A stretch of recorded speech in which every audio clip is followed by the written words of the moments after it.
You already know what you need to do. What you might be missing is an equally clear list of what you need to stop. Welcome to the Wholistic Productivity Podcast. I'm your host, Chris LeBrun, helping you achieve your goals in every area of life so you can dream big, plan smart, and live fully. You know, to-do lists get all the love, and look, they deserve it. A good to-do list is one of the most reliable productivity tools there is. It keeps you organized, it clears the mental clutter, and there is genuinely nothing more satisfying than just crossing something off. If you are a list person, I am not here to take that away from you. So I just wanted to say that here at the beginning. But I want to introduce you to the list's underrated, underutilized, and slightly more interesting cousin, the not to-do list. Here's the thing about a to-do list. Deep down, most of us already know what needs to be done. The tasks are familiar. The priorities are, if we're honest, they're pretty clear. What we're less honest about are the things we keep doing that are actively working against us. The habits, the patterns, the reflexes that eat our time or drain our energy and quietly sabotage the goals that we care about. That's what the not to-do list is for. At its most basic level, it is exactly what it sounds like. It's a list of things that you are committing to stop doing. And some of them are pretty straightforward. Don't get sucked into social media when you should be working. Don't spend the first hour of your day on low value tasks. Don't say yes to meetings that don't need you. They're simple, they're practical, immediately useful. Here's where it gets interesting. A not to-do list doesn't have to stop at productivity. It can go somewhere much more meaningful than that. One of the items on my own not to-do list, don't get emotionally involved in other people's drama. And I don't mean that in a cold, detached way. I mean the office politics, the family drama, the workplace scandal of the week, that somehow becomes everybody's business, even though it has nothing to do with you or your work. You know exactly what I'm talking about, right? Someone says something to someone else, the story makes its way around the room, and suddenly you're 3 hours deep in a conversation about something that has zero impact on your goals, your work, or your life.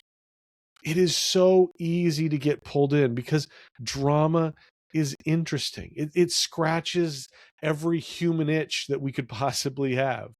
And saying nothing sometimes feels like you're being cold or unsupportive. But here's what I've had to remind myself repeatedly. If it doesn't involve me, I need to keep my head down and stay focused on what I'm actually here to do. That's not indifference, that's intentionality. And having it written down as a not to do, not just some vague intention, but as an actual committed item on an actual list, it makes it easier to catch myself before I get pulled in. That's the power of making it explicit. What lives only in your head is easy to rationalize away in the moment. What's written down holds you accountable in a way a good intention never will. I will say this, though. If you like that scratching off, these are things that you'll probably never scratch off. You have to keep reminding yourselves not to do these things. Here's another thing a not to-do list does that a regular to-do list can't. It forces you to get honest about the why behind your tasks. Think about the difference between these two things. Write one down that says, get plenty of rest. Now write this one down instead. Do not stay up so late that you can't function well tomorrow. Same idea, but completely different impact. The second one tells you exactly what you're protecting against and why it matters. It makes the cost of the behavior visible in a way that a positive statement never quite does. That specifically changes how you relate to the item. It's not just a healthy habit to aspire to, it's a clear boundary you're drawing with yourself and a clear reason for drawing it. So here's your challenge this week. Grab a piece of paper or open a new document or a note on your phone and write your own not to-do list. Start with the obvious productivity ones, the distractions, the time wasters, the reflexes that eat your focus. But then push a little bit further. Ask yourself what patterns keep showing up in your relationships, in your emotional responses, in your daily habits that are working against the person that you're trying to become.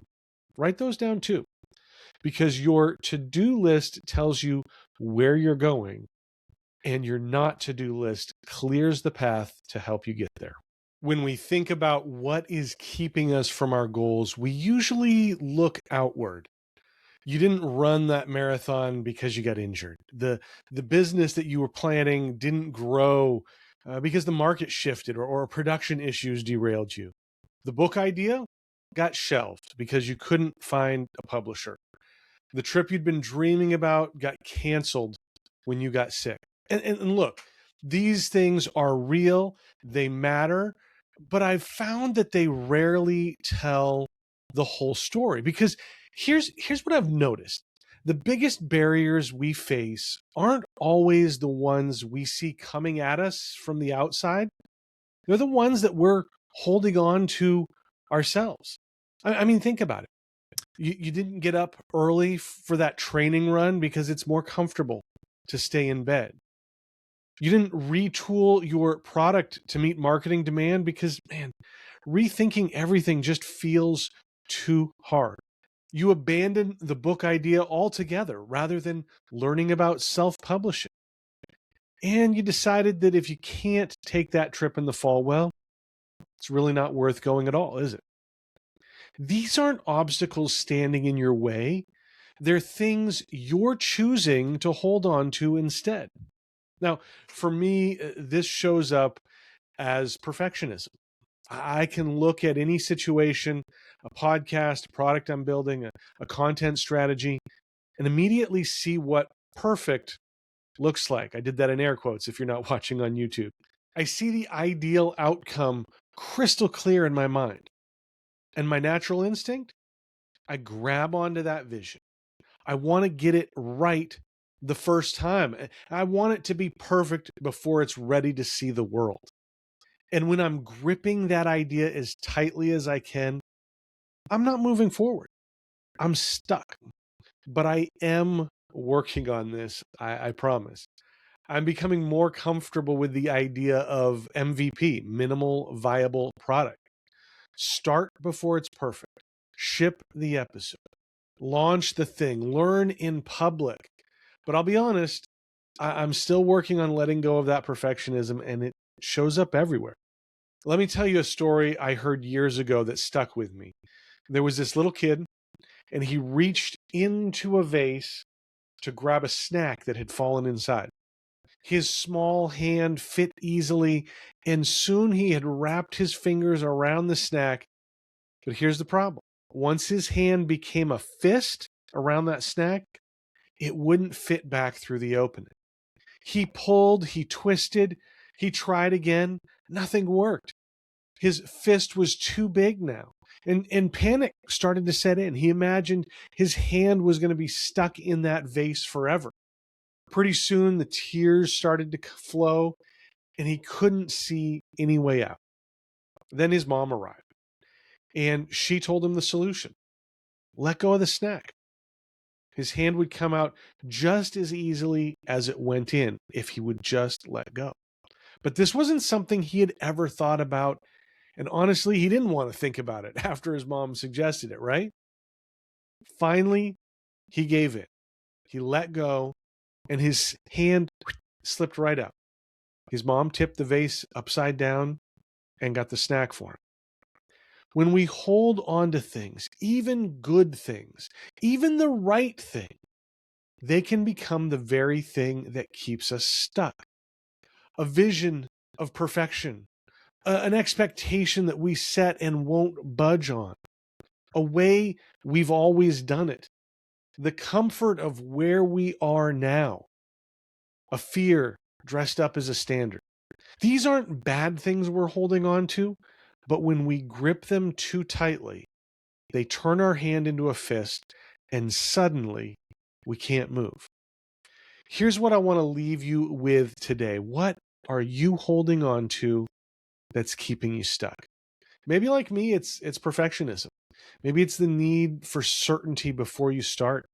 Maybe it's an expectation about how things should look or feel or work. Maybe it's comfort. Maybe it's control. Whatever it is, name it. And just think about that for a minute. Just sit with it. Really feel what it would mean to let go. And then here's the actionable part. Identify one small way that you can loosen your grip on whatever that is this coming week. One thing you can let go of, even if just a little bit. One project you can ship before it's perfect. One expectation you can soften. One step forward that you can take without needing to see the whole path in front of you. Because I promise you, your hand will come out just as easily as it went in, as long as you let go. That's it for the show today. Thank you so much for being here. We love having you make this part of your podcast rotation and making it part of your personal development rotation. So thank you so much for being here. Check out the show notes at holisticproductivity.com/68. Make sure that you like, follow, and subscribe on your favorite podcast platform or on YouTube. We got new episodes that drop every single week. You do not want to miss those. This is not like other podcasts that have a season for a while and then they take some time off. I'm dropping episodes every single week, so would love for you to sign up and get access to those. And if you enjoyed today's episode, if you got value from it, I'd love to see a 5-star rating on your favorite podcast platform or on YouTube. Give me the thumbs up. Again, that just helps other people find the show, and I love that for them. Follow at Wholistic Productivity on Instagram, Facebook, Threads, LinkedIn, YouTube, Substack. Lots of great productivity tips and motivation every single week on each one of those channels, some that you can't get anywhere else. So make sure that you're subscribing in all of those social media platforms as well. And I want to invite you to join the Holistic Productivity community. I'm so excited. This is such a great community. It's growing all the time. There are great people from around the world who are all there for one reason, and that's to just keep each other motivated and accountable and on course for their individual goals. You bring your goals and we'll help you achieve them. A lot of great resources in the community. It's absolutely free, so go check that out. The link is in the show notes. You'll find that there. Again, thank you for listening. As always, the reason that I do this podcast, the reason that I am so glad that you're here is I want you to be able to dream big, plan smart, and live fully. And that's going to make so much of a difference in your life, in the life of everybody around you when you can do that. Dream big, plan smart, live fully. Have a fantastic week. We'll see you next time. Take care.